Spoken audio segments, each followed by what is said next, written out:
it's probably best to move on to Joel Embiid and Sixers / versus the Hawks. What do you make of the one? Uh, I feel terrible for Joel Embiid. This is just absolutely So awful. bad. Having an MVP campaign and he just can't seem to catch a good break. There's always just something lingering with him. The Sixers classified it as a small lateral meniscus tear in his right knee. Also, in the announcement, the injury will be managed with a physical therapy and treatment program, meaning surgery as of right now is not deemed necessary. And Embiid's considered day to day, which is wild to me because you still have to treat him with kid gloves. Just he is so important to your long term.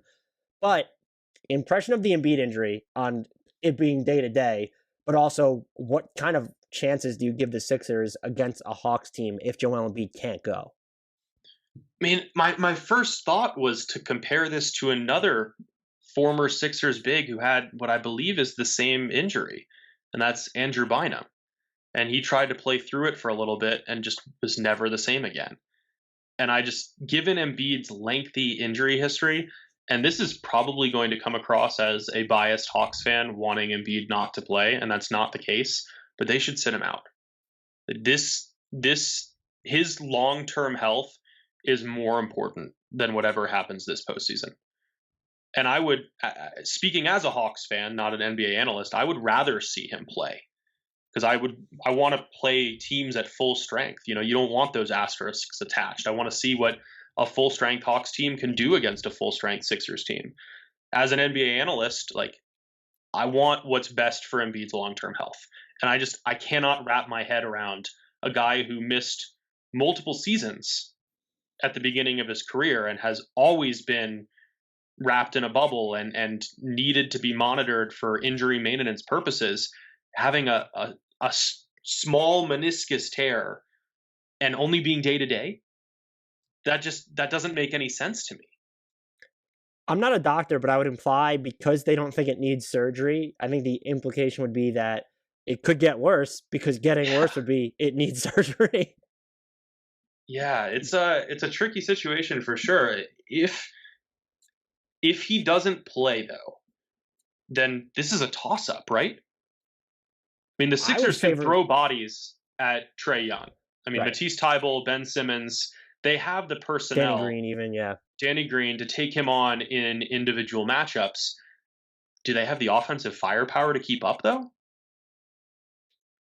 That's a fantastic point. I think I would skew more towards the Hawks in this, where if you told me Embiid isn't playing, I might be like Hawks in 5, Hawks in 6. Maybe Hawks in 5 is underestimating Philly's defense, but they're going to struggle to generate half court Yeah. offense without Embiid. And I think not the solution, but the thing you want the Sixers to inherently look at more is just the reality of their situation is now Ben Simmons should probably spend more time as the only big. And I know that's not fair to him, but you can't do Ben Simmons, Dwight Howard just isn't sustainable for long minutes. And the minutes with Simmons as the lone big this year have not been great. And he hasn't necessarily been classified as the 5 in those situations. They normally classify Tobias Harris, but the Danny Green, Tobias Harris, Ben Simmons, uh, Matisse Thybulle, like those are the 4 that I would absolutely pencil into that lineup. And you need to see where you can get with it.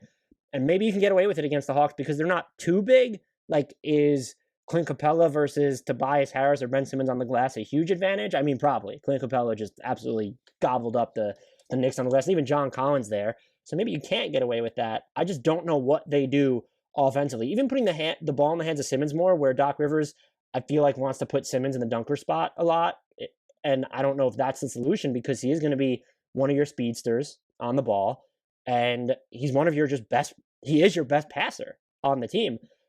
The rise recently of Tyrese Maxey becomes massive for them. It does. Can score at every level, has shown some good defensive pressure. He can still be a little hesitant to not shoot the wide open threes, but I feel like he's getting better at those. That's a lot of responsibility to saddle him with, though, to sort of elevate the ceiling of your half court offense without who was a bona fide MVP candidate. I think my biggest concern for Philadelphia is that this team was 26th during the regular season in 3-point attempts per game. Sure, they connected on 37.4% of them, which was slightly above the league average of 36.7%, but this is not a deadly 3-point shooting team. And if we're taking Embiid out of the equation, you have to be able to hit threes from all over to draw Clint Capella out of the paint because he's just been masterful at shutting down the rim. And if you can't drag him away from his comfort zone, you're not going to score much in a half court setting. So I think that's my biggest concern for Philadelphia right now. And for the Hawks, I think there's going to be a tendency to view the first round series with the Knicks more as a Knicks failure than a Hawks success. And I'm not sure that's the right approach because this was a young, inexperienced Hawks team that came in and had to play in front of fans at Madison Square Garden for, I believe, 3 of the 5 games and did not shrink in the moment, came out with a great defensive game plan from the start, adhered to it, executed it well. The offense rolled regardless of who was on the floor. Everything was cohesive. When some players struggled, others stepped up. This was a really excellent, masterful performance from the Hawks, admittedly against a Knicks team that seemed fatigued and gassed towards the latter portion of the series. But that's also probably in part because of how well the Hawks executed from start to finish.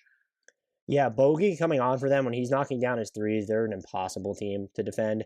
They might have another gear too, where if Danilo Gallinari plays better for them, it opens up. So like plays well at all. That's true too. That's the best way to frame it.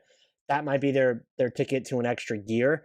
I guess though the big thing for them is Philadelphia is much better built to limit Trae Young and is going to make life harder on him. So that will be a thing to watch. But I would come back to the Sixers' own offense being the difference without Embiid. 89th percentile in half-court efficiency this year when he's on the court, 20th percentile in half-court efficiency when he's off the court. And that just kind of matches up with everything you see on paper and just everything in theory that they do. And you mentioned their three-point shooting. He's been uber important to their outside shot making this season. And so without Embiid, I would probably go Hawks in 6, maybe 5. With Embiid, I think I might still just go Hawks in 7 because is Embiid going to be Embiid? Is the other question if he does play. I'm right on the same page on both fronts.